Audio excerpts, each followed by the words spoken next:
If you haven't realized yet how important your thoughts are, you are where you are today because of yesterday's thoughts. And today's thoughts will dictate where you are tomorrow, because as you think, you are.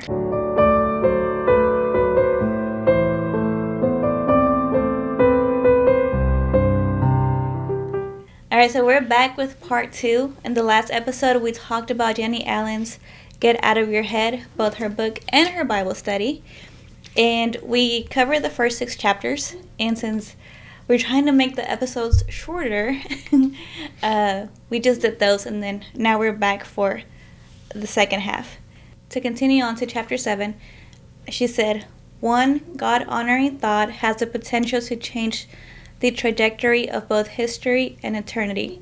As he thinks in his heart, so he is. Which is how we started the video. So, something that we spoke about in the last episode about the gifts, what happens when you don't use them.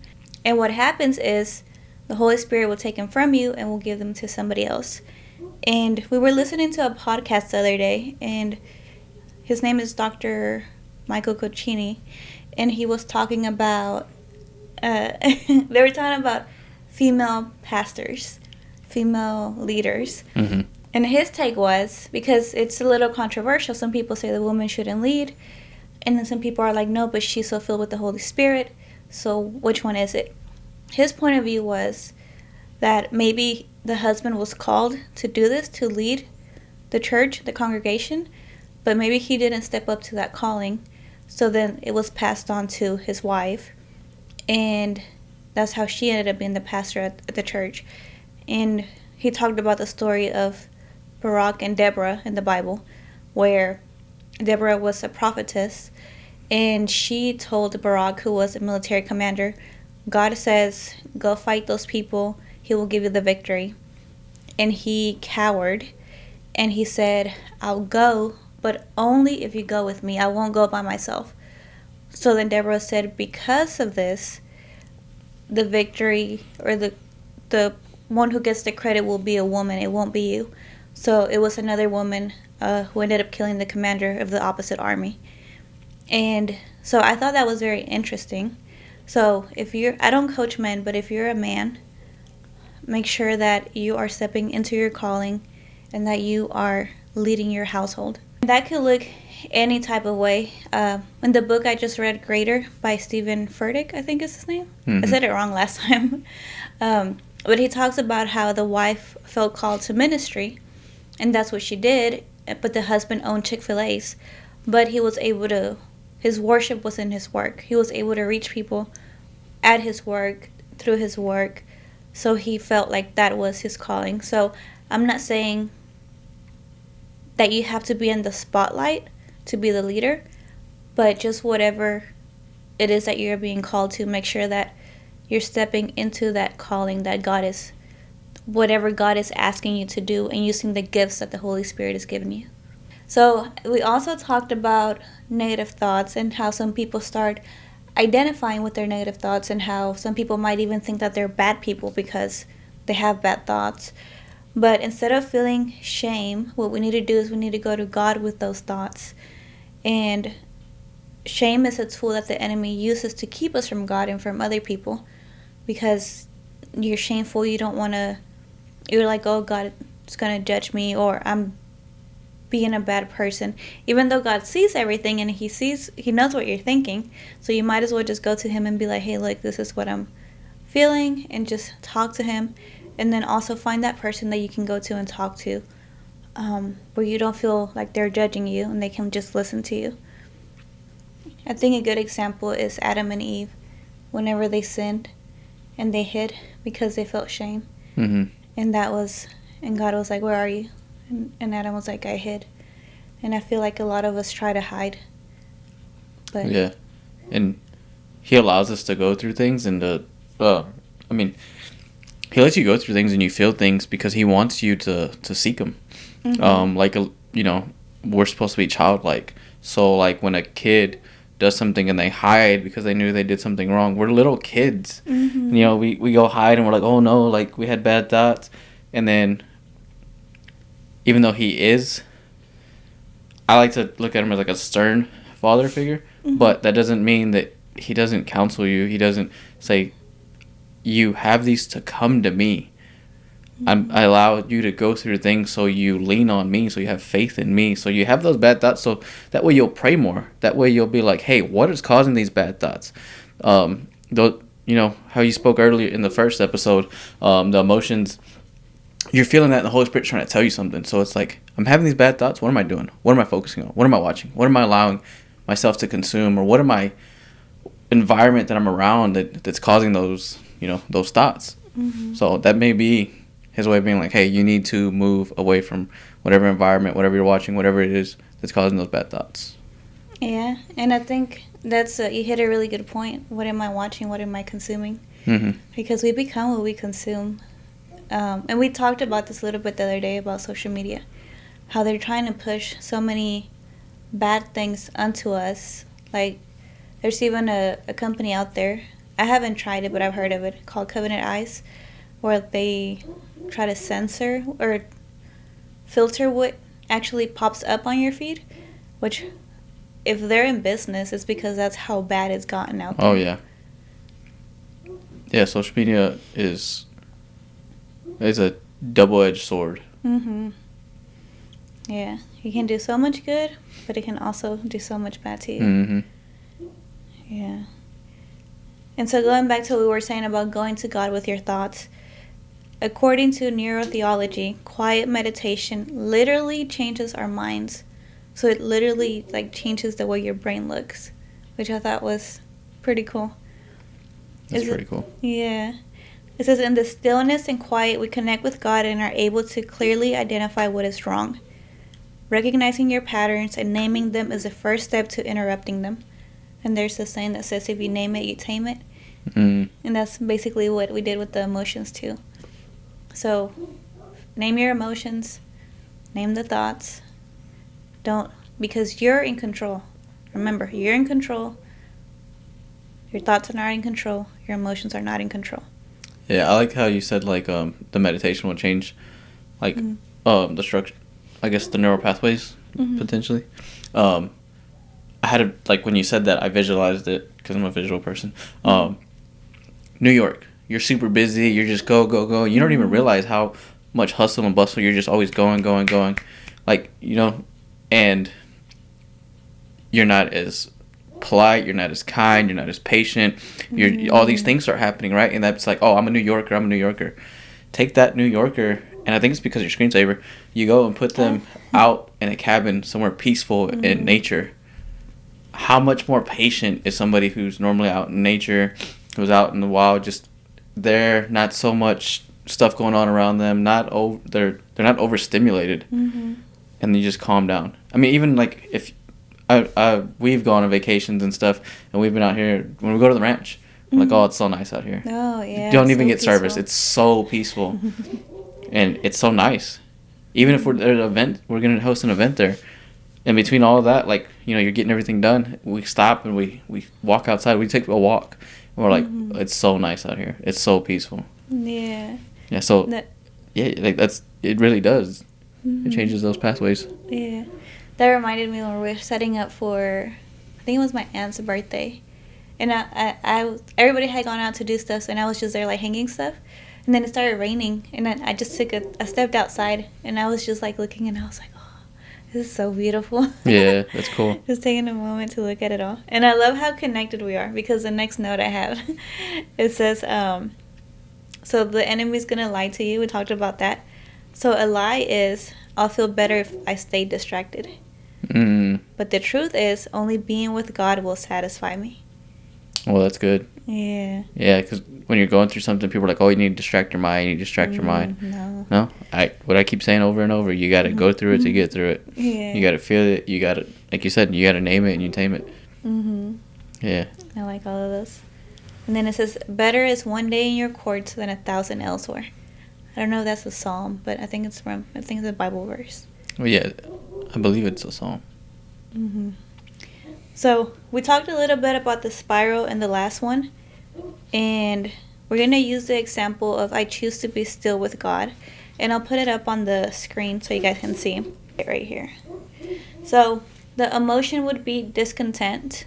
And we'll go more into discontent because that one to me was like when something just snaps, like when something just clicks. That's how I felt when I read about discontent. But so the emotion is discontent. The thought is, I'll feel better if I stay distracted. Then the behavior results in constant inputs, so overstimulated. So then the relationships become needy and frantic, and the consequence is that you become insecure. So if we do the positive spiral, the spiral up instead of the spiral down, the emotion is discontent, but here's where we stop. This is where we make the decision. I choose to be still. So then the thought is, only being with God will satisfy me. And your behavior will be prayer and meditation. So that's going to lead for your relationships to be calming and reassuring. And the consequence is you feeling secure. I like that. Yeah. Yeah, I like that interrupting the spiral. Because moments before we turned the camera on, I've been doing DIYs all day, and the floor wasn't lining up. I was frustrated, and then somebody, not to be named, spilled water on the couch, and then I went down there, and the water was still there, and it was getting everything else wet. So I pulled the cushions off to dry them out, and then I'm filling up my cup of water, and I tried to look at the time to see what time it is, and I moved my hand, so I spilled water all over the countertop. I didn't know this. I'm just now finding out. Yeah, because I was like, nope, I'm interrupting it, because that happened. I actually knocked the cup over. The ice fell out. Water went everywhere. My socks got wet. And I was like, you know what? I was like, I'm just stop. All this is stopping. I don't care what happened. I'm in a good mood. I'm going to put myself in a good mood. I cleaned up the water. I wiped everything down. I took the cushions off and made sure that they're drying out. I just got more ice, got more water, and came up here and didn't let that put me in a bad mood or give bad energy. I'm so proud of you. Oh, yeah. Baby just cooked. Oh, is he proud of me too? He's proud of you. He's like, good job, Dad. Oh, I love that. Wait, yeah, that's when the enemy attacks, because you're about to come up here and talk to people about this, about breaking or stopping the spiral. And not today, Slade. Not today. So and that's what I love about these studies, that we're able to apply them to our lives. Like, we're able to put everything that we're learning to use, and they come in handy. Yeah, I mean, that it could seem so small, right? Like, it was just spilling water or whatever, but nothing of the projects that I've done today have gone my way. It's just been a long day, so that was like, oh, and then just said, no, it's cool. It's whatever. Yeah, I guess we can share with them. So earlier we recorded part 1, and I edited and I uploaded it and everything. Meanwhile, he's doing DIY projects here at home. He was working on the home gym, the sink, the faucet, putting in a new faucet. Faucet, right? That's how you say it? Yeah, I ended up having to basically replace the whole sink. Painting the nursery. Well, finding the colors for the nursery. Yep. Started putting the floors. He was doing a lot of stuff. Yeah. And now he's here for part 2. Yep. So, thank you. Very proud of you. The baby and I really appreciate everything you do for us. Good. So, let's talk about what weapons we're given when the enemy attacks. So it says, connection with God is the foundation for every other God-given tool we have to fight with. And then on the study guide, she has a list of enemies and then a list of weapons. So, for example, the enemy is self-importance. The weapon for that is humility.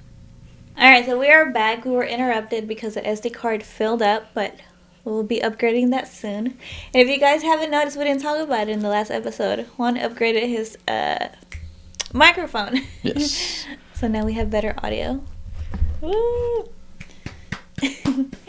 We're upgrading little by little, trying to implement everything we've learned and try to make this the best as we possibly can. Yeah, you don't realize how much, you're like, once you watch it back, you're like, oh, we could do this, or oh, we could do that. Just constant ideas. So it'll be constantly changing. Mm-hmm. Yeah. So we were talking about enemies and weapons before we got cut off.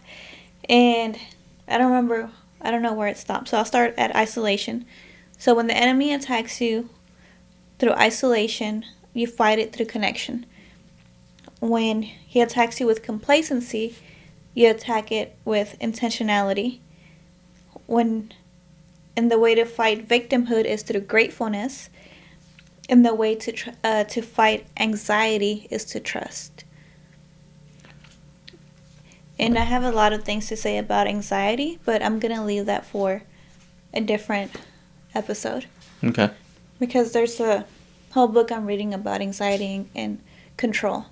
So basically what produces anxiety is wanting to control. Oh. Mm-hmm. I have to learn me something on that. Yeah. It's really good. So it's so good that I'm like, this has to be a separate episode from this. Okay. Yeah. All right. So I mentioned earlier how something clicked in me when I read about discontentment. And I thought this was so good. So one of the biggest things that causes us to spiral down is discontentment. And I think the reason it clicked was because someone close to me is going through something and it's pretty bad. And it's like, how did we end up here?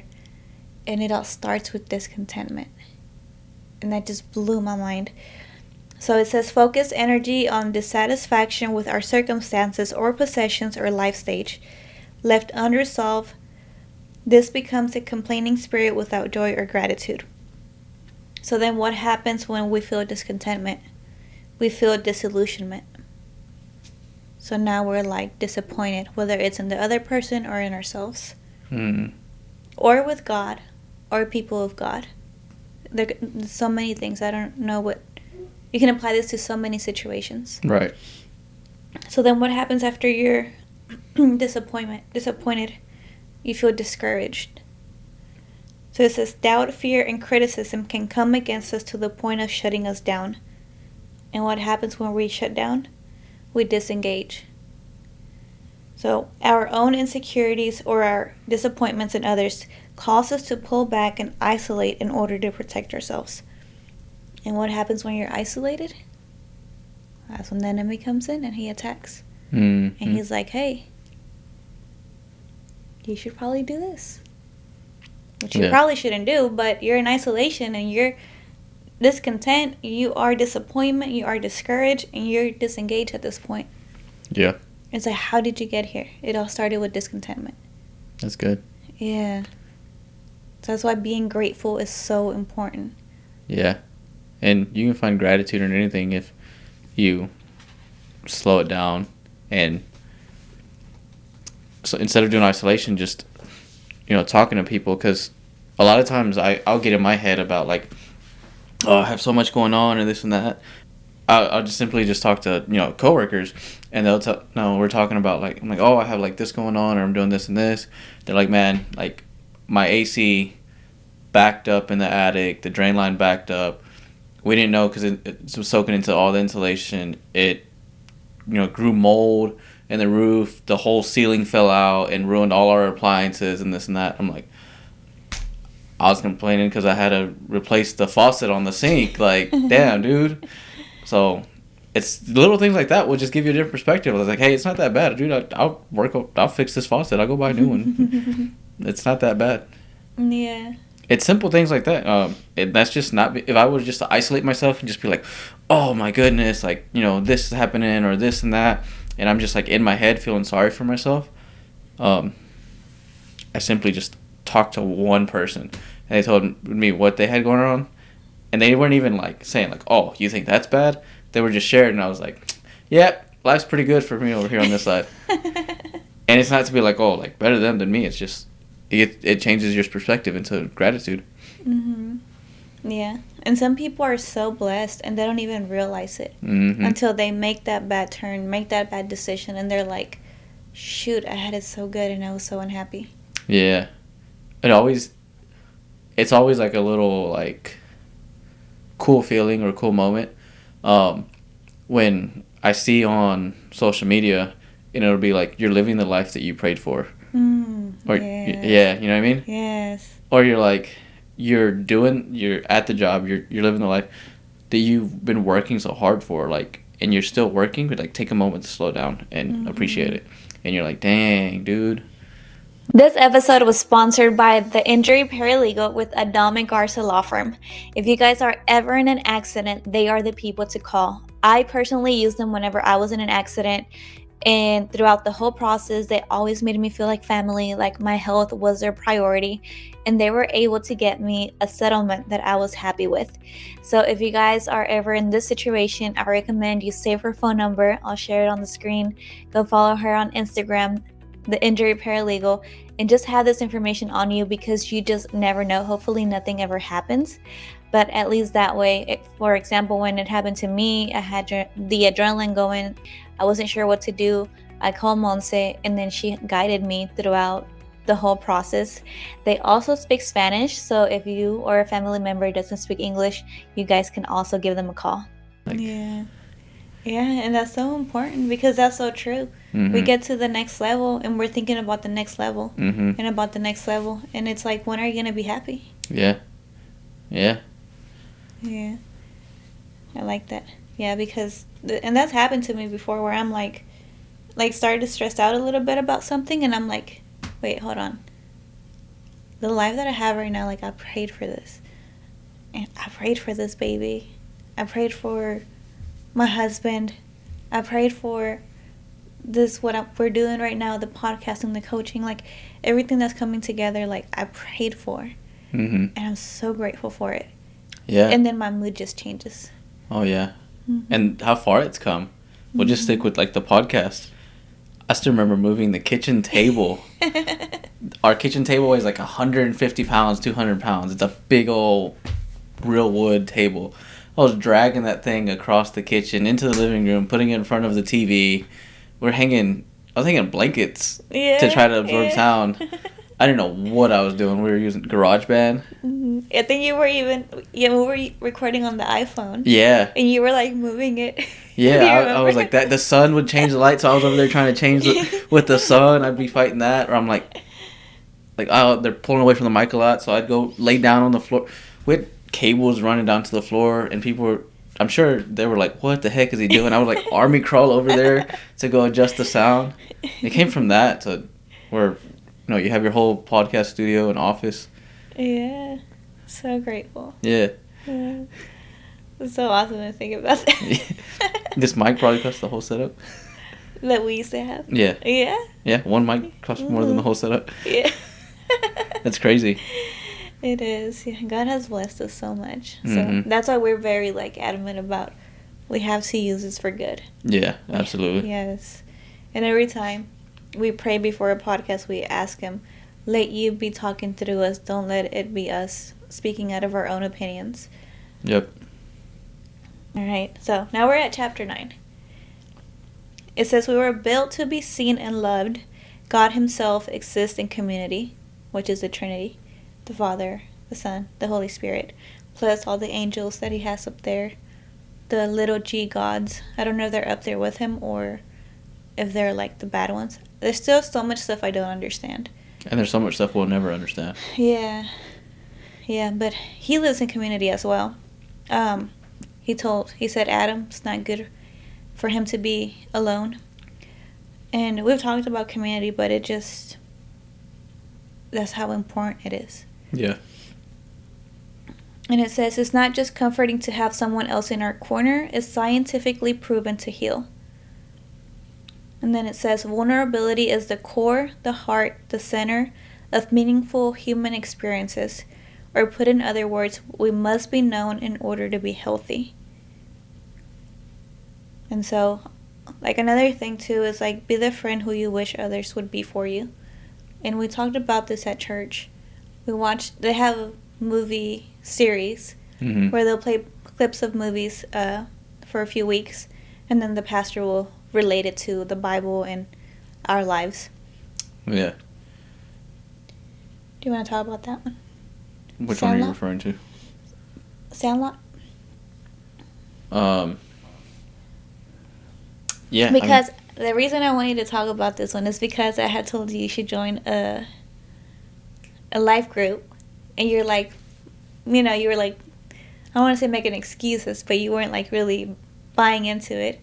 And then we go to church and we watch Sandlot, and the message is to be the friend that you want others to be to you, and just community, joining a life group.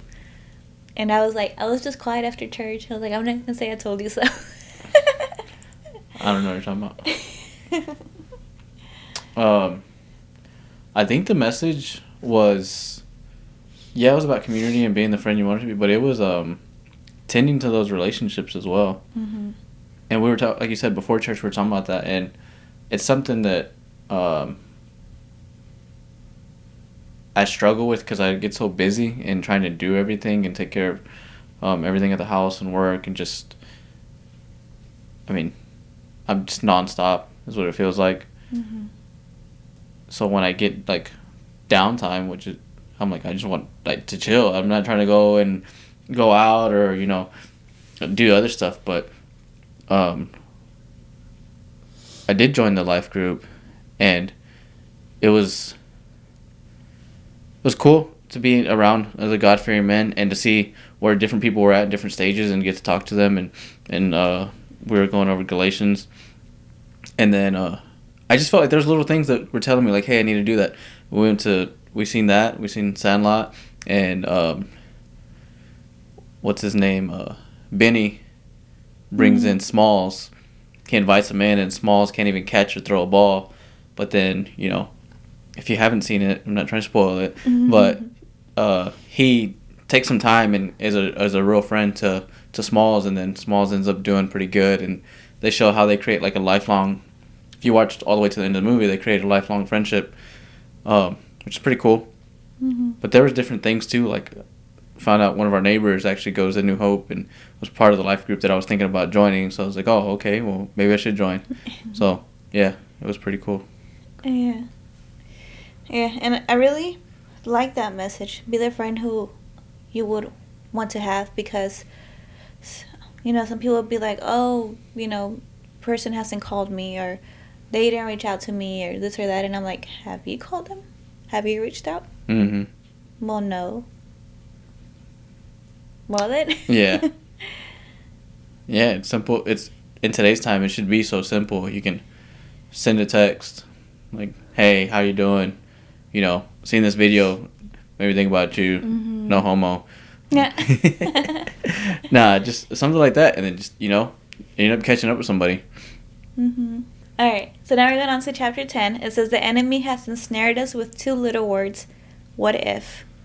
We are what-ifing ourselves to death. And our tool for defeating what if is found in two words, because God. Oh, that's pretty good. Mm-hmm. Yeah, because you start doubting, you're like, oh, what if it doesn't go the way I planned or the way I imagined? What if I get hurt? What if I get rejected? Mm-hmm. What if you don't? Yeah, what if you get everything you wanted? Mm-hmm. Ooh. Yeah, there's a saying that I'm thinking about. It says, what if I fall? And it says, what if you fly?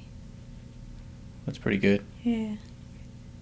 So just remember, God called us to hope, to joy, to perseverance, to think on what is true. I like that. It's actually a Bible verse. I think it's in Philippians. And it says, my grace is sufficient for you, for my power is made perfect in weakness. Which is what we talked about also in the last episode. How once we start feeling weak and we go to him, he's like, oh, let me show you. Let me show you what I got. And then it says, we always have exactly what we need when we need it. And this one I feel is also so good, because sometimes we want this big blessing, but if he was to give us that blessing at that moment, we wouldn't be able to handle it. Yep. Agreed. I think those two last ones go hand in hand. Like, when you go to him when you're weak, because it's like you tried to do it and you thought you knew what you were doing, and he allowed you to try, and then it's like you get so tired, you're just like, God, I'm giving it to you. Mm-hmm. And he turns it into a blessing. And when you were doing it on your own, you'd have been like, I was able to do this or like this, or glorifying yourself, and then because you got weak and you depended on him, you say, God was able to do this in my life because I went to him. So I think those two can go together. Yeah, I like that. That's really good. Whenever you were saying that, I was imagining a little kid trying to do something, and you're like, let me show you. And the kid's like, no, I can do this. And then finally he gets so frustrated that he goes to you, and he's like, and you're like, okay, look, this is how you do it. And then he does it. And I feel like that's how it is with God. He's just looking at us like, all right, keep trying. Yeah. Keep running into that wall. Whenever you're ready, I'm here. Yeah, and I feel like there's also a season for everything. Because maybe you weren't spiritually prepared for that. Maybe you weren't emotionally or mentally prepared for it. So first you had to go through some things to be able to be prepared to handle what he's about to give you. Yep. Yeah. Spiritual and emotional maturity will get you somewhere faster than you trying to learn to do it on your own. Mm-hmm. Yeah, and you know what's crazy? What's crazy? How I was thinking today, actually. How the first trimester was so rough on me that I didn't want to do anything. I was like, I stopped everything I was doing, and I was like, I'm just going to focus on the Bible study. And I started being more consistent with reading the Bible every day, studying, watching more like podcasts about the Bible, watching other people's Bible studies, and just getting closer to God in general. And then when I hit the second trimester and I started feeling better, I started doing things and they started coming to me easier. And I felt like I've had more clarity recently. I've been doing more recently than I was even before I got pregnant. Yep. And it just blows my mind because I was like, is it because I wasn't spiritually prepared yet for this blessing that's coming my way? And he was like, he knows me, so he's like, I gotta find a way to put her down to where she doesn't, she's not running around. And which is, I feel it's like what happened with the car accident as well. He worked in me because I had to slow down. Yep. And then with the pregnancy, I had to slow down. And that's when I came to him and spent so much more time with him than I was before. Yeah. And now he's like, okay, here's the next, you unlock the next level. Yeah, that's good. And for sure, I was just telling you earlier today, like, well, I think I was telling you yesterday too, like, I was just so proud of you. Like, everything you started doing, like, I've seen, I don't know how else to explain it, but I've seen a fire in you of just wanting to do this and really going all into, I've never seen you edit a video so fast. Everything's just falling into place for you. And it's so cool to see. And I'm so grateful to be a part of it, to see it, to be able to experience it with you and just see God work in you. And I hope everybody that's listening and watching gets to experience it in their lives as well. Potentially from this, where just you take something and you apply it in your life and God blesses you. That's the whole purpose of this. That'd be amazing. And if it does happen, please leave it in the comments. Share it with us.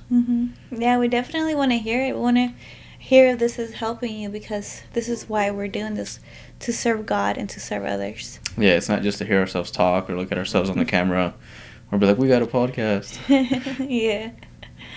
Yeah, for sure. Yeah, because I didn't want a podcast where it was just like us talking, just having a random conversation, which, I mean, that could be helpful to some people, but I wanted it to be very like, I want to bring value. Yeah, and I think it's huge because we could be like, hey, we know cool things, or I could just regurgitate things that I've seen from videos, because I watch a lot of this stuff, but it's what service is that from me, versus we're being in His Word and we're growing in it and we're growing closer to God, which is bringing us closer together, like a little triangle. The closer, not a square, but a triangle. Y'all get the point. Draw a triangle. Get the points closer together. Yeah. So the closer you are to God, the closer you are to each other. Yep. Yeah, I like it. I was gonna say something and it slipped my mind. We were talking about being closer to God. Oh yeah, I was just gonna say there's no better teacher than the Holy Spirit. Oh, that's good. Yeah, that I learned that one for sure. You know what that made me think of? I think that's also, um, I won't say all men, but I think it's very hard for men because, uh, at least for me, I know that I'm the person who has to crash the car to learn the lesson. Okay. And it's God's gonna let me crash the car. He's not gonna stop me. And it's good and bad, right? Because I will crash that car, and then when it's crashed and I feel like I can't do anything else, that's when I fully lean on him. Not all the time, but there is a lot of times that it's that way for me. Because I don't think it's that I'm prideful about things. It's just that I know the gift he's given me, like the capability of things I can do, that sometimes I do lean on myself, but then I go crash the car. And then I lean on him, and I do so much more, and it's so much more powerful.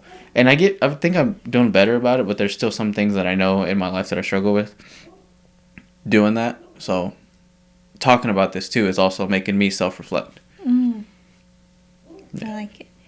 I want to hear more about it off the podcast. Unless you want to talk about it on here. No, I think it's just sometimes I overfill my plate. So where then like how I was talking about today, it puts me in positions, and I put myself in positions to spiral. Because I already work a lot, and I just add more and more, and I try to do other things, and then whatever you got going on, I try to be like very supportive of everything too. So then I get pulled in a lot of different directions. When that's happening, it's like that example I use about the hustle and bustle of New York. And I will go like a month or so, and it's just go, go, go. Then there's no me sitting out in the wilderness for me of just slowing down until me and you will sit down and talk. And I'll be talking, and I'll be like, dang. Like, we'll be talking, and then I'll self-reflect and have that gratitude. And it's not that we don't talk all the time. It's just sometimes we get deeper into the conversation, and then that's when that gratitude kicks in, and then I'm like, dang, I just need to let it go and stop trying to do everything myself. It's just examples like that. It happens from time to time. There's other times that I'm like, I'm just not even going to try to do this on my own. I'm just going to pray before, and it's so much simpler. But when I get busy, then there's times that I'm just like, just trying to get it all done. Yeah, and I'll try to be better by reminding you, like, hey, slow down. Because we need that. So tomorrow's Saturday, so tomorrow we're slowing down. For sure. You got plans tomorrow? I still got to finish some things. Okay, well, we're working on it. Yeah. All right, so next is chapter 11. It says, delight in God and his goodness. So, delight in God and his goodness tears down our walls and allows hope, trust, and worship to flood in. So, I think like how you were talking about, when you spend time with God, you take the time to pray, you tear down those walls, and that's when you allow hope and trust to flood in. Yeah. Yeah, I think when, I don't know if it was my day off or I just didn't work during the day, that we went to New Hope for the prayer. The prayer breakfast? Yeah, the prayer breakfast. That was so good, and I feel like that was my, like, sitting in the wilderness. It slowed me down. We got to meet a lot of cool people. We got to pray with different people at our table for different things going on in the church, and it felt very powerful. And we walked out of there feeling so good. And even, like, we felt so good in that. And then I went right back once I started getting busy. It took me out of that. And then when we sat back down and talked about it, it put me back into it. Because I was like, dang, I did it to myself. I got myself out of that. So it was really good to go do that. Yeah. Well, tomorrow we'll get a little bit of that in there. Tomorrow we have our baby's anatomy scan. We're so excited. Very excited. Yeah. We'll go on a date. Slow it down a little bit. Yeah, for sure. Yeah, I like it. This episode was brought to you by BCN Supplements, our all-natural supplement company. And for our listeners, we do have a discount code if you visit our website, www.bcnsupps.com. You can use code BUILT, BUILT, for 10% off. Thank you so much for listening. Next, it talks about cynicism. It says, cynicism erodes our ability to see God rightly. At its root, it's a refusal to believe that God is in control and God is good. It says, cynicism crumbles in the presence of beauty. So you'll have people who are cynics who don't believe until they actually go through something. And then that tears away all that disbelief, all that cynicism. I have a story for how powerful prayer is. Yeah, I'm full of stories today. Good. So growing up, I grew up in church. I believed in God as far as as I can remember. Like I remember accepting God and everything, believing in Him, accepting Jesus, getting baptized and everything, and then I strayed away. I was still living at home, and I had I think I was in high school when this happened, or maybe getting out of high school. But long story short, I wasn't walking in faith the way I should have been, and I remember. So I tore my chest and shoulder when I was younger, and I did a lot of my work called for me to be physically active a lot of times. So I remember that I had this pain in my shoulder and ended up getting dislocated when I was at work, but I was the type of person, like, I just pushed through the pain, and I just worked like 13 hours that day. Got home, and with that, like, resting from work, it just got, like, it tightened up a lot to where it was just super painful. And my mom was like, let me pray for you. I'm like, like, just leave me alone. Like, Ma, stop, type thing. And she was like, let me pray for you. And then I was like, all right, whatever, just pray. It was kind of like, I'm just going to let you pray so you'll leave me alone type of thing. And she prayed over me. And I still remember being like, how's this prayer going to make my shoulder get back in place? And I think while she was praying, I even had my phone, and I texted, like, while she was praying, like, how disrespectful of me at that time. But I was young and dumb. I texted my friend who, I was like, hey, shoulder got dislocated. Can you come over, pop back in place, or I'll meet you, whatever. And he was like, yeah, meet me at the gym. So that's what I was about to go do.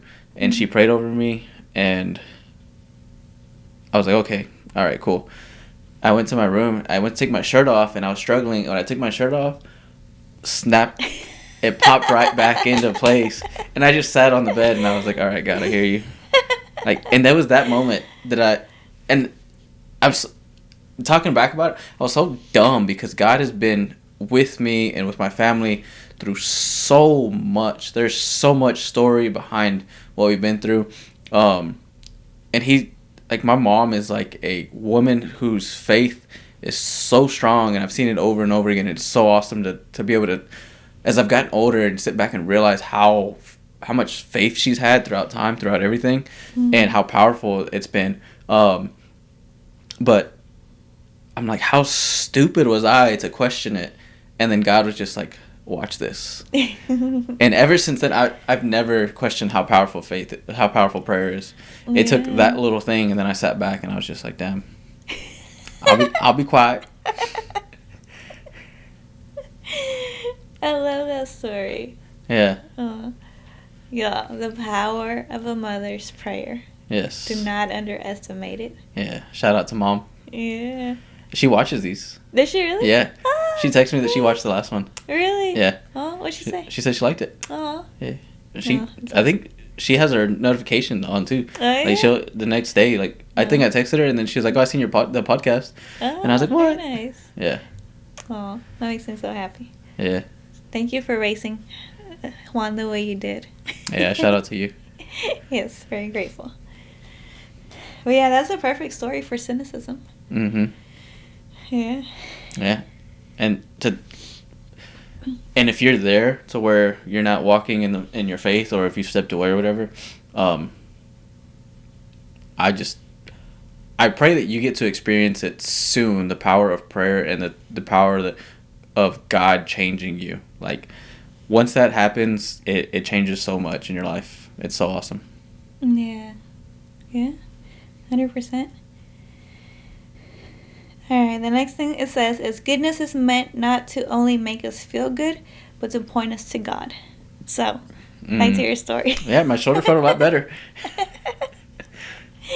But most importantly, it pointed you back to God. Mm-hmm. I love that. And it's so funny because Juan doesn't read my notes. Juan has no idea what I'm going to say when we sit down and do these podcasts. No, she actually handed me the notes, and I seen a whole bunch of stuff written down. I said, I'm glad you like to read, because here you go. Yeah. But I love how we're, like, always connected. Yeah. In sync. In sync. Not to be confused with the band. Or the boy group. But again, it's all because God. Yep. Alright. So now we're at chapter 12. It says, we weren't built to be the center of our own worlds. Self-importance can mess with your neurons. When we are puffed up with thoughts of how important we are, our mirror neurons are impaired, and it's harder to empathize or connect with others. So basically, when you are so self-absorbed, you can't look at you can't connect with other people, you can't relate to them, you can't empathize with them, you can't see their point of view. Nobody can tell you nothing. Yeah, and we weren't built for that. It says, but lasting joy will come only when God is in the center. Not when I am empowered, but when I rest in His power. And I love that so much because we go back to the self-movement, the self-empowerment, the self-help, the whatever, love, I don't even know what else is out there. Just all the things that are... about self. Yeah, for yourself. Yeah. And it says, with all the evidence against it, achievement is still the most popular drug of our generation. We all want to be awesome, even though Christ is the only awesome one. That's so good. So we go back to how I had said that, well, we can go to the feminist movement, the boss babes, the self-empowerment. All of that is nothing but women wanting glory for themselves. Now, if you're someone who's like, I have a calling and God is calling me to do this, and I'm doing this to serve Him and serve others, great, you're living the way God calls you to live. But there's people who are, I just want to get on stage so people can clap at me, so they can look at me. I'm going to post this picture so people can tell me how good I look. They make it all about themselves, and they're very self-centered.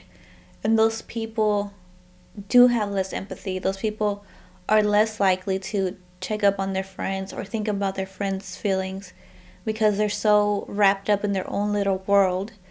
And I heard somebody say that if you're depressed, it's because you loved yourself too much. You're so focused on yourself, you're thinking about yourself so much that you become depressed. Versus if you were to take the focus off of you and go help other people, depression goes away. Yeah. Yeah.